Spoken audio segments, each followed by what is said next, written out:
What's up, guys? I want to talk about obviously God because that's all I do. Honestly, my whole existence, my whole thing in life at this point is just God, God, God, God, God, all day, 24/7. Like I don't do anything else, and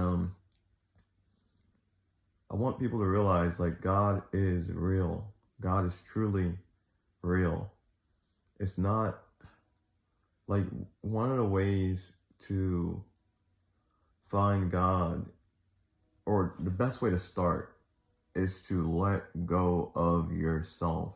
And you have to be and what I mean by that is you have to humble yourself.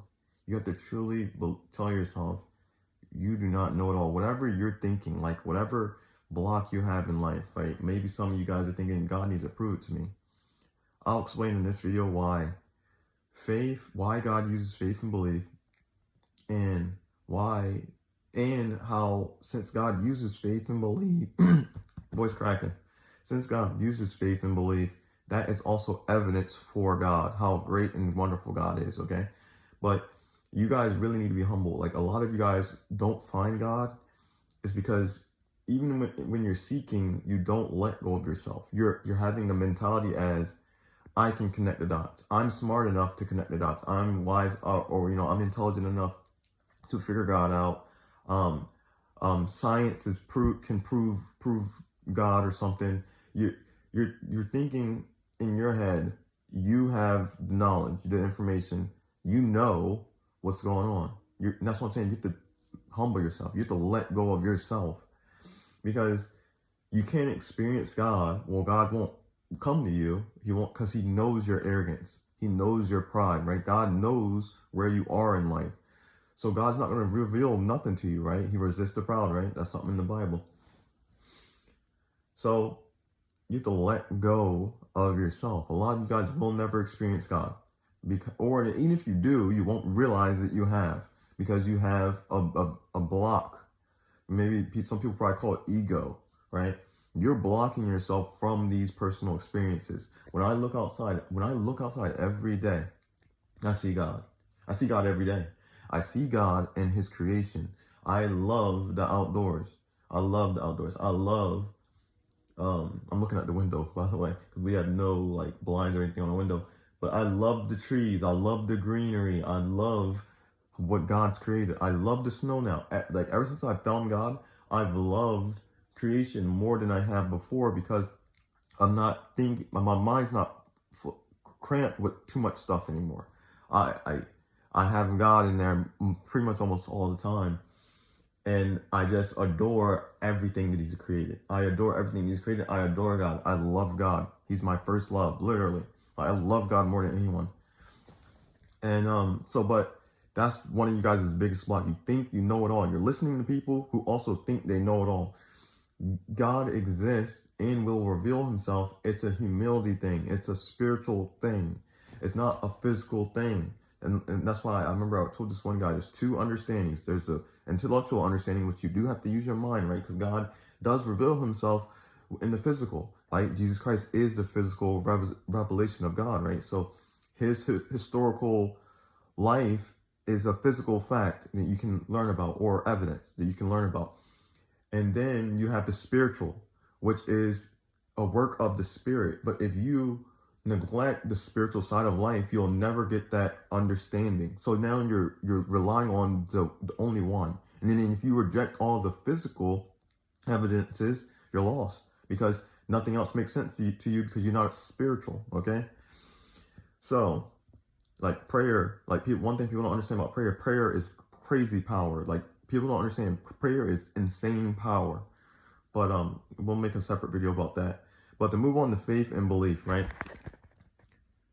God had the understanding, right? Because God's smarter than everyone. God's wiser than everyone. He made everything, so he already understands how everything works. God understood already how our minds would work, how most people would perceive things. So God knew this. So God understood, since I'm not going to reveal myself, because he can't, right? God can't reveal, like God the Father is who I'm talking about. He can reveal Jesus Christ, right? That's why, he did that to show himself physically. But, and well, there's so much I want to say. But God the Father cannot reveal himself completely here. It would I would say more than a lot, it would hurt us, right? Because God is literally perfect love, right? And if you're not perfect, you cannot come to the Father. You will probably die, right? It'll probably be bad for you, honestly.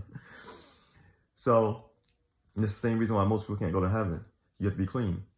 So, since God is perfect and he can't exist in this messed up fallen world, right? He can't be here. He can't physically show himself, right? That's what most people want. They want God to prove himself, like, do this, right? Since he cannot do that, God has took steps, right? He did the Jesus thing. And then he also talks about faith throughout the whole entire Bible. Throughout the whole entire Bible, faith is littered through there. Why? Because God understood that most things are not proven. Most things are you accept by evidence, like love, for instance. Tell me prove to me your mom loves you. You cannot prove to me your mom or your dad or whoever the top person is in your life, whoever you love, you cannot prove that that person loves you. You give me evidence that that person loves you. And then based on the evidence, I'll decide whether I think that person loves you. So you have faith. You have faith in your mom that they love you. You have faith in your dad or whoever loves you, the person that marries you. You have faith based on the evidence. It's not a proven thing. So God is the same way. God knew that since he can't prove himself, right, because that would shatter our free will, right? God wants you to freely come to him.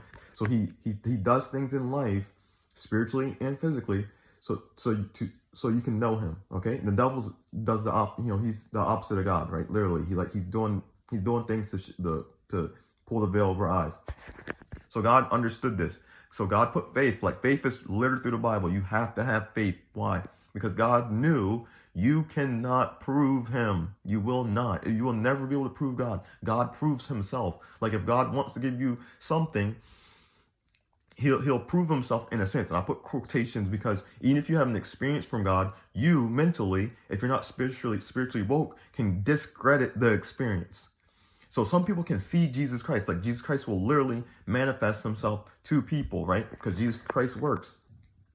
But you can tell yourself you hallucinate. You'll maybe medicate yourself. You can hear from Jesus. I've met people where they hear from God. You can hear from Jesus too. You can hear from from God. And then they will tell themselves they're crazy. They'll get medicated, right? Or they'll go to someone, they'll entrust their experience to someone. And if that person's not spiritually woke, guess what? They're gonna get you medicated. They're gonna take you to the crazy place because they don't believe. Make sense? It's if they can't prove it, you're crazy, and that's not how life works. Life is sometimes you have to experience. And a lot of people are too arrogant to understand that someone's experience is evidence.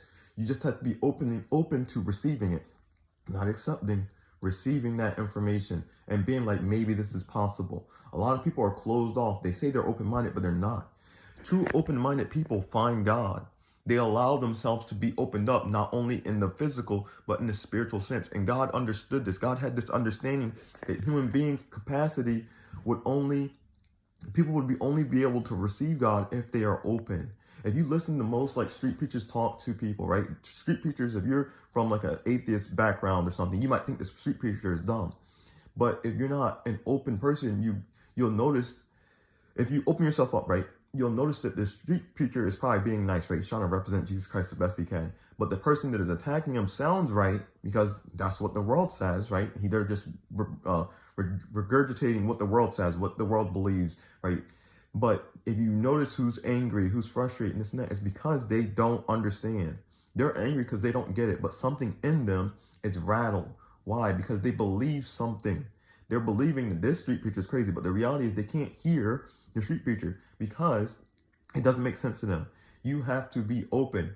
Like Christians are open to listening to people. It's just the fact that we found something. You have to understand this, right? Most people weren't believers, like that coming into faith, because we also, like me when I was a non-believer, we also have the understanding that I have to prove it.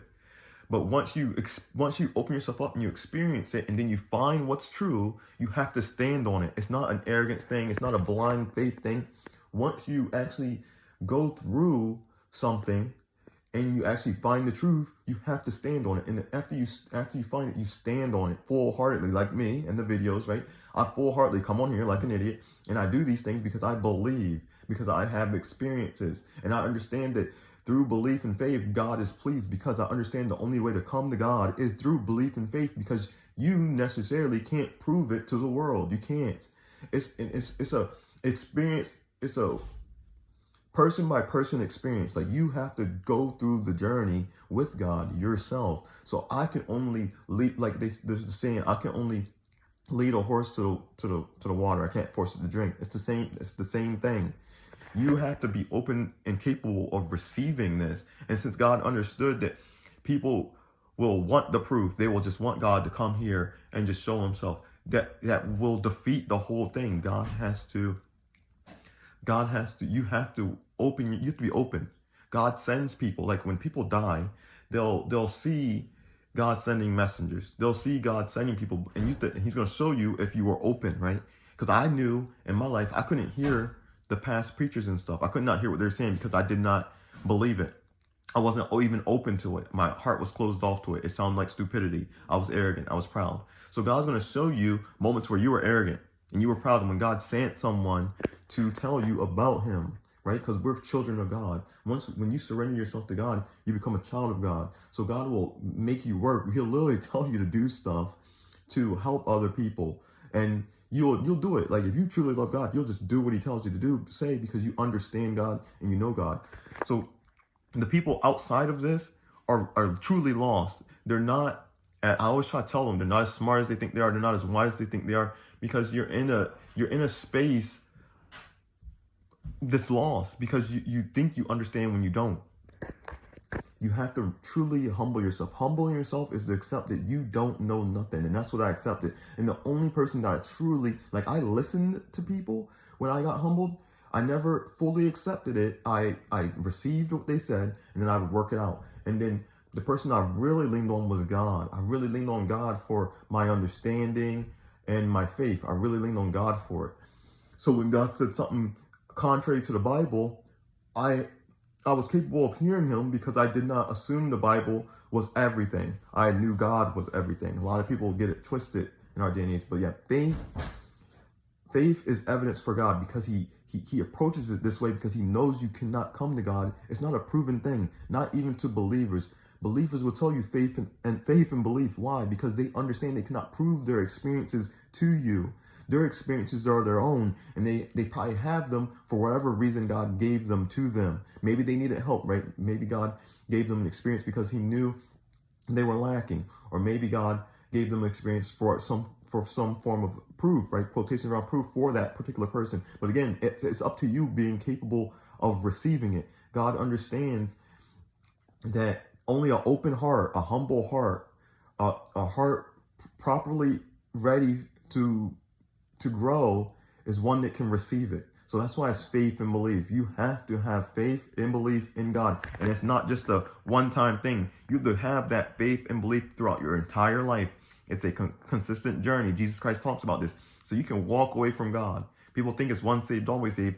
It's not true. You can literally walk away from God if you want. If you desire something that God does not want you to have, you can say, this is cat.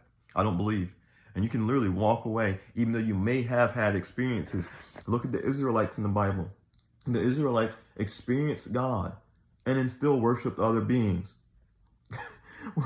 Right? So God understands betrayal. God understands all these things. God understands every little thing here.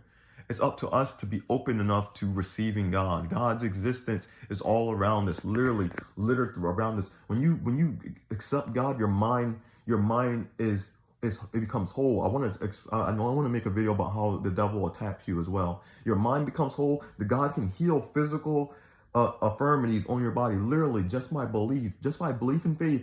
God can literally heal physical ailments if he so pleases, right? It's all up to God, right? Because God might want to use your issue. But yeah, I'm sorry getting off track, but God is just over me today, and I just want to let you guys know that, like, faith and belief is evidence for God, because God has the understanding that your mind is always, from a lot of people, it's always working. You're always trying to figure things out. You're always trying to break things down. But the reality is you can't break everything down perfectly. There's too much information. One, especially in our day and age, there's information everywhere. People are talking about different things all the time, 24/7, and there's so much false information, and misinformation. So it's really hard for people to accept a lot of things. So that's why God knew to make you guys approach it in faith and belief and faith. That's how you approach it, because you don't. That's all you need. Again, and then and also you have the fact that most of the stuff we believe in, or most of the stuff that we think is facts, it's not even facts. A lot of stuff is just faith. It's just a belief. Most of the things we believe in, like I said, love being an example, like your parents loving you. Most people don't. They can't prove it. Again, it's not a proven thing. You know it by evidence. So yeah, hopefully this helps. Hopefully I'm making a lot of sense. I'm trying to break it down the best I can. I'm mentally trying to do some gymnastics for you guys, but this is how it works. You have to be open. You can't be stuck in yourself, because then you can't hear people because we're a collective. It's not, you don't do things by themselves. Like me and my girlfriend, we learn more about God together. I don't learn just about God by myself. I learn off of her experience as well, and then I learn off of other people's experience. If you're not open to that, you're always going to be lost. We were never meant to be down here by ourselves and doing everything by ourselves. Look at our cities. Look at everything we've done. We didn't do that by ourselves. We did that as a collective. So coming to God is the same way. Sometimes you have to do it as a collective. You need other people's help. You need to be open to hearing other people out. You have to have your ears open. One of my favorite Bible verses is, I don't know the scripture. I've never been good at like naming the chapter and the verse and all that stuff, but it's like they have ears but they don't hear. They have eyes but they can't see. That's one of my favorite Bible verses of all time, because I knew that was me. I had the eyes but I couldn't see, and I did have the ears but I would not listen to nobody. So a lot of people are like that. They won't receive anything from anybody because they already think they know. They're grounded in their own personal belief, because being an atheist is a belief. To believe God doesn't exist is a belief. Guess what? You cannot prove it. You're standing on that. Same thing with Gnosticism. You think you don't know who to pick. Guess what? You will go to hell as well if you don't choose. By the way, you will. There is no gray area. You have to choose. You have to put your faith in something. And then I will say, even as an agnostic, you do have faith in something. You're more so probably an idolater. And maybe I'll make a separate video for the fact that agnostics are idolaters. Okay, but I hope you guys have a good day. I hope this video actually helps someone come to God and realize that Jesus Christ is true. And remember, it's not just a one-time thing. You have to have faith for a while, and don't get me wrong, it can wane, it can go up and down. That's okay. God, all God cares about is if you keep putting your faith and you keep believing and putting your faith in Him. That's all He cares about at the end of the day. And you have to endure to the end, like Jesus Christ says. I thank you guys. God bless and take care. Peace.